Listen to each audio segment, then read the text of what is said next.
Keki Mistry, Vice Chairman and CEO of HDFC, talk a bit more about their earnings and the outlook thereof earlier on.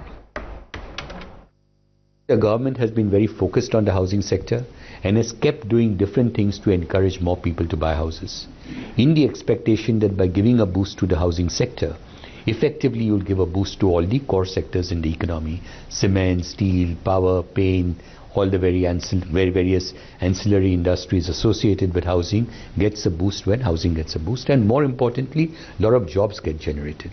So housing creates a lot of jobs: construction workers, masons, carpenters, plumbers, engineers, and so on and so forth. So because of this, the government has provided fiscal benefits on housing loans, and also there is a CLSS, or a subsidy scheme, that is available to home buyers.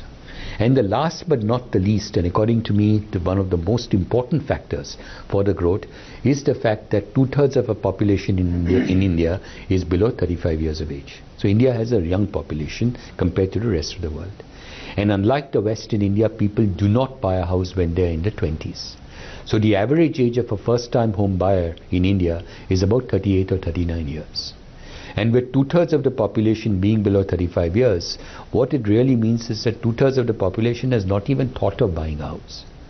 But over the next 3, 5, 10, 15, 20 years, all these younger people will get to an age where they will necessarily have to buy a house. So there will be a structural increase in the demand for housing. So therefore, to answer your question, the demand for housing in India continues to remain very robust.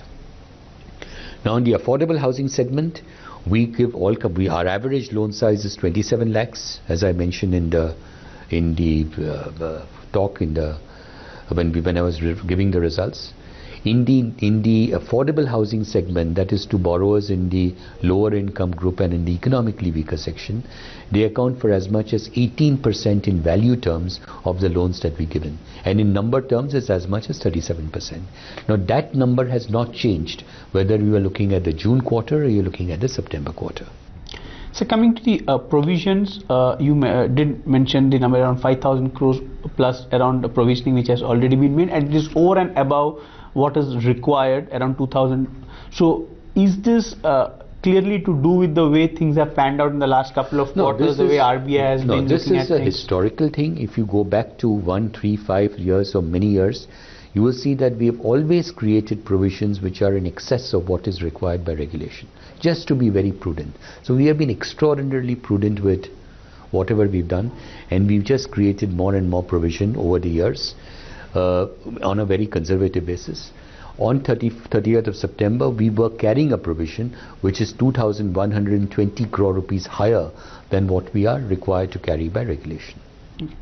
On the asset quality side, how do you see, because generally overall we know the challenges that everyone is facing. HDFC always was, as you're rightly pointing out, very conservative when it comes to the whole of provisioning. How do you see the asset quality side going forward, the way things are panning out? I mean, whatever concerns you have on